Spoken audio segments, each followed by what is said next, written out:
¿Qué medidas se deben de tomar para no llegar a cerrar una empresa o negocio de primera necesidad en la crisis del coronavirus? La crisis del coronavirus ha hecho que muchas empresas y fábricas se hayan visto obligadas a detener su actividad principalmente y dejar sus instalaciones vacías. Este cambio no previsto ni planificado puede incrementar el riesgo de sufrir siniestros y robos en las instalaciones.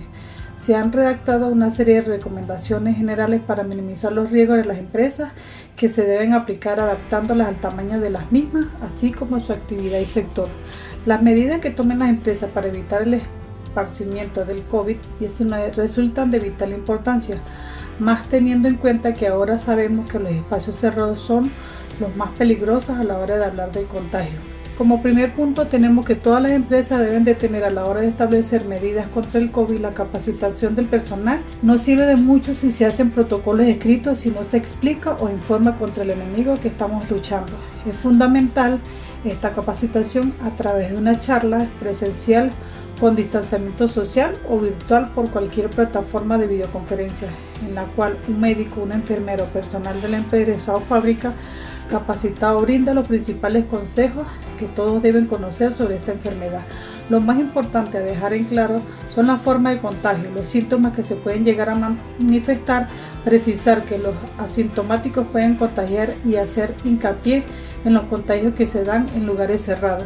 La ventilación es un punto fundamental a tener en cuenta en los protocolos. El segundo punto es el protocolo propiamente dicho. Tiene que haber una persona que controle con un termómetro láser la temperatura de los trabajadores, aunque sabemos que un paciente asintomático afebril puede ingresar de todas formas, pero sirve para detectar al que tiene fiebre, persona que deberá ser enviada a su casa y seguir el control evolutivo de su enfermedad. Como tercer punto es evaluar el ámbito de trabajo donde se lleva a cabo la tarea.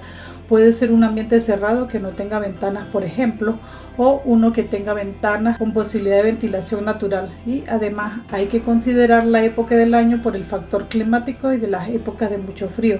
En tanto en cuanto se puede aprovechar la ventilación natural, hay que estar siempre con las ventanas abiertas. En este caso, de no contar con ventilación natural, es recomendable considerar adquirir un equipo de purificación de aire, que está recomendado por los centros de control para renovar el aire y esterilizarlo, ya que toma el aire, lo pasa a través del filtro, lámparas ultravioletas y devolverlo limpio al ambiente. Como cuarto punto tiene que ver con el uso del barbijo. El barbijo tiene que cubrir mentón, boca y nariz. Es una de las armas más efectivas que tenemos para luchar contra este virus y contra la pandemia. Se han hecho múltiples trabajos y muchos de ellos demostraron la eficiencia de la mascarilla en reducir la carga viral en el caso de contagio y de esta manera favorecer la forma leve de la enfermedad. Como quinto punto para cualquier protocolo sanitario para empresas es el frecuente y exhaustivo lavado de manos.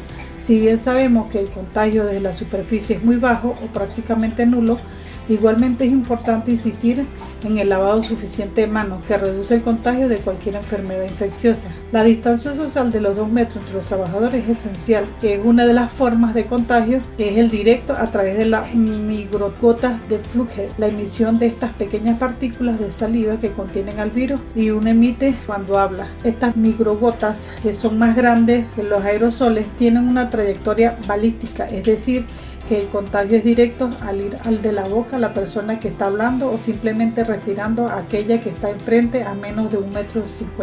Y concluyo que es el punto más importante, que hay que conformar un equipo de acuerdo a la cantidad de trabajadores que haya. Esto se debe a varios motivos. Si se contagian y enferman todos, la empresa está ante un grave problema. Por otro lado, el hecho de tener reducción de personal trabajando en simultáneo disminuye la posibilidad de contagio entre los empleados. Y finalmente hay un equipo que se contagia, uno tiene otro de backup que permitirá que la empresa siga funcionando. El último punto, inculcarle a toda la importancia que se sigue cuidando en la casa y en la calle. De nada sirve que se cumplan los pasos correctos en el horario laboral y cuando lleguen a su casa haga todo lo contrario. Por ejemplo, al participar en eventos masivos, multitudinarios, sin barbijo, en espacios cerrados y sin mantener la distancia. ¿Cuáles serían las sanciones las que puede hacer acreedores si no respetan las medidas? Advierten por multas de hasta 434.400 pesos a empresas que violen medidas sanitarias. La imposición de esas sanciones representaría el peor escenario para compañías que ya enfrentan bajas ventas. Las multas que pueden imponer la autoridad laboral por violaciones a las instrucciones sanitarias van desde los 4.344 pesos hasta los 474.400 pesos por trabajador afectado y por violación a cada disposición legal.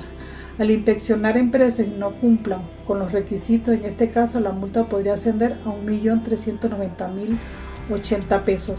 El monto de las multas no distinguen tamaño de empresa o centro de trabajo, es decir, son multas generales, por lo que el rango de las sanciones aplica tanto a las grandes empresas como a un taller mecánico que pudiera emplear una treintena de trabajadores. ¿Qué dice la Ley Federal de Trabajo? La ley tiene un título dedicado a responsabilidades y sanciones en el cual se establece que la multa mínima es de 50 unidades medidas y actualizadas, que equivale a 4.434 pesos, mientras que la máxima es de 5.000 o más, lo que equivale a 434.400 pesos